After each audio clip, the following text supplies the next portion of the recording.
3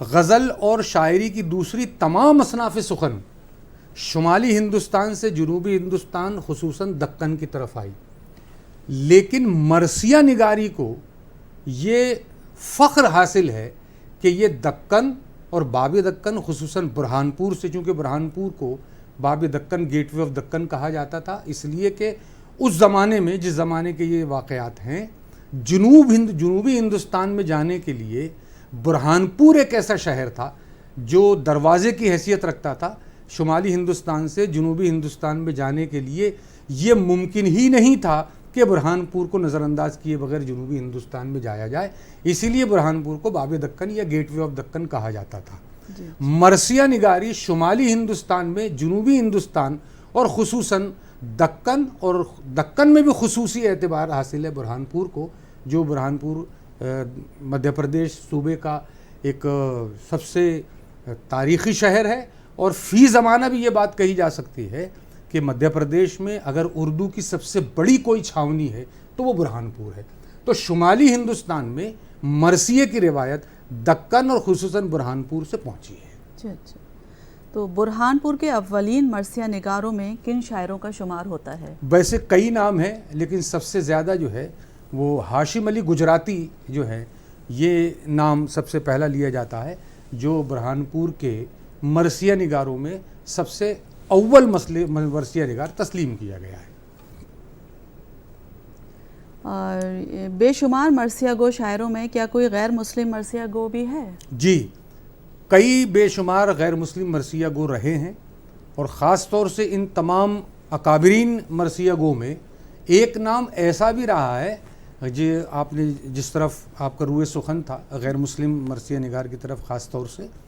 تو وہ ترمبک بالاجی نائک ذرہ، یہ ایک ایسا غیر مسلم مرثیہ گو تھا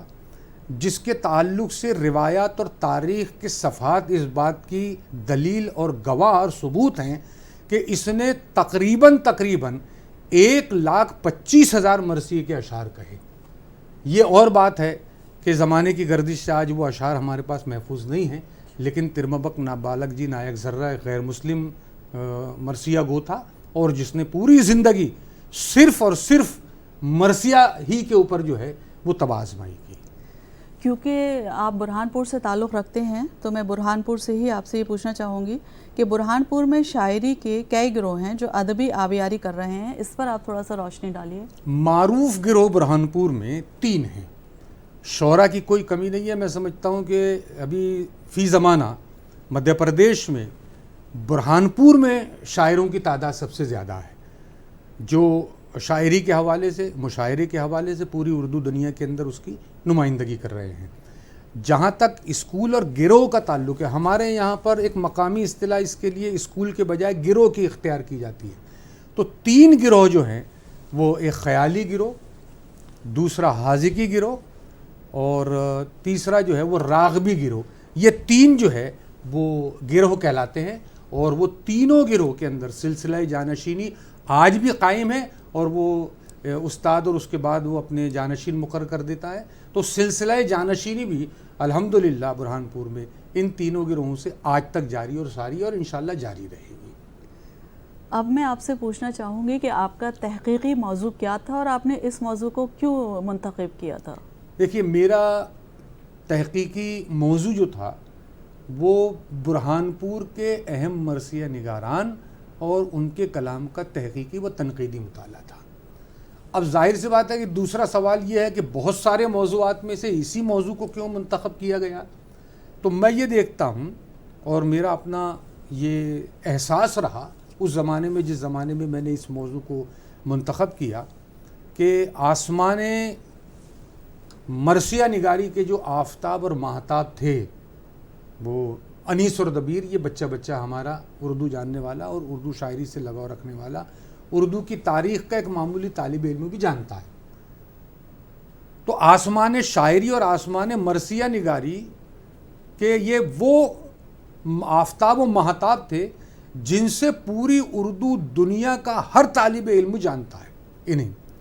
لیکن مجھے افسوس یہ ہوا کہ دکن میں اور خصوصاً برہانپور میں مرثیہ کہنے والوں کی تعداد اتنی تھی جن کا شمار بھی مشکل تھا، لیکن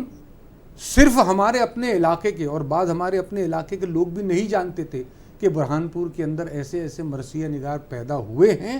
جن کا کلام بڑے سے بڑے مرثیہ کہنے والے کے سامنے رکھا جاتا اور جو داد و تحسین پا سکتے تھے اور جن کے کلام کا اعتبار فنی اعتبار سے کیا جاتا، لیکن دنیا اس سے لا علم تھی۔ تو میرا ایک احساس یہ تھا کہ جس طریقے سے میں برہان پور کی فضاؤں کا پروردہ ہوں اور مجھے یہ احساس ہے کہ سن 1631 میں شاہ جہاں کی بیوی ممتاز بیگم کا انتقال میرے شہر برہان پور میں ہوا، تاج محل بننے کا پروگرام میرے اپنے شہر برہان پور میں ہوا۔ شاہ جہاں کو اس زمانے کے آرکیٹیکٹس نے یہ بتایا کہ اگر تاج محل برہان پور میں بنایا جاتا ہے تو یہ سفید جو سنگ مرمر ہے اس کا کلر کچھ وقت کے بعد تبدیل ہو جائے گا، تو اس لیے برہان پور میں تاج محل نہ بنایا جائے۔ تو وہ بعد میں یہ چنا گیا کہ بھئی آگرہ کے وہاں پر اس کو بنایا جائے۔ تو 6 مہینہ ممتاز محل کو قبر میں دفنایا گیا میرے شہر برہان پور میں، اور بعد میں اس کی لاش کو جو ہے وہ آگرہ لے جایا گیا، جہاں پر راجہ مان سنگھ کے باغیچے میں سیکنڈ ٹائم اس کی تدفین ہوئی، اور جب تاج محل کا چبوترا تیار ہو گیا تو اس وقت جو ہے وہاں سے نکال کر اس کو تیسری مرتبہ تاج محل میں دفنایا گیا۔ تو ہوا یہ کہ آج اگر کسی کو کوئی یہ کہہ دے کہ میں آگرہ کا رہنے والا ہوں تو آگرہ کا تعارف نہیں کرانا پڑتا، لیکن اگر کہیں میں جاتا ہوں اور کسی کو یہ کہتا ہوں کہ میں برہان پور کا ہوں تو لوگ برہان پور کو نہیں جانتے۔ اگر وہی تاج محل جو آگرہ میں بندہ تھا اگر میرے شہر برہان پور میں ہوتا تو شاید مجھے یہ بتانے کی ضرورت نہیں پڑتی کہ برہان پور کہاں رہتا ہے۔ تو وہی حال جو ممتاز محل کے وہاں پر تدفین کے بعد آگرہ اور برہان پور کا ہوا، وہی حال برہان پور کا شاعری کے اعتبار سے مرثیہ نگاری کے حوالے سے ہوا کہ ان شعراء کو اردو دنیا کے اندر وہ مقام اور وہ منزلت نہیں مل پائی جس کے وہ مستحق تھے۔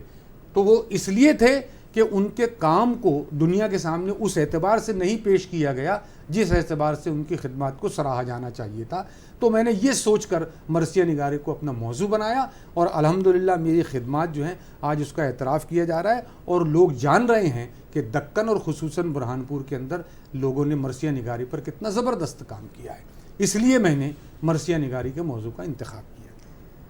مرثیہ نگاران برہان پور کی خصوصیات کیا ہیں، آپ ہمیں یہ بتائیں تھوڑا۔ دیکھیے، مرثیہ نگاران برہان پور کی خصوصیات کا پورا احاطہ تو کسی بھی سطح پر نہیں کیا جا سکتا، اس لیے کہ وہ بہت زیادہ ہے، لیکن جو ایک خاص بات ہے اس کی طرف میں آپ کو تھوڑا سا دھیان دلانا چاہتا ہوں کہ دیکھیے، انیس و دبیر، اور انیس و دبیر کا ہی تعلق نہیں ہے بلکہ میں یہ کہوں گا کہ زندگی کے کسی بھی شعبے میں اگر کسی شخص کا نام ہوتا ہے، کسی شاعر کا نام ہوتا ہے، کسی فنکار کا نام ہوتا ہے، تو یہ مان کے چلیے کہ اس نے بہت بڑا کام کیا، اس نے وہ کارہائے نمایاں انجام دیا ہے جبھی دنیا نے اس کو تسلیم کیا ہے۔ تو انیس و دبیر نے بہت بڑا کام کیا جبھی وہ مرثیے کے آسمان کے ماہتاب اور آفتاب ہیں۔ لیکن آپ کو یاد ہوگا کہ انیس اور دبیر نے اپنے زمانے میں ذوالقوافی مرثیے کہے، یعنی جو ہماری شاعری کی جو طریقے ہیں، جو وزن ہوتا ہے، جو بحر ہوتی ہے، جو ردیف ہوتے ہیں، جو قوافی ہوتے ہیں، ان کا التزام پایا جاتا ہے۔ تو انیس و دبیر نے یہ کیا کہ اگر دنیا ایک قافیے کے اوپر سلام کہہ رہی ہے تو انہوں نے 2 قافیے کی روایت کا جو ہے وہ اس کا آغاز کیا،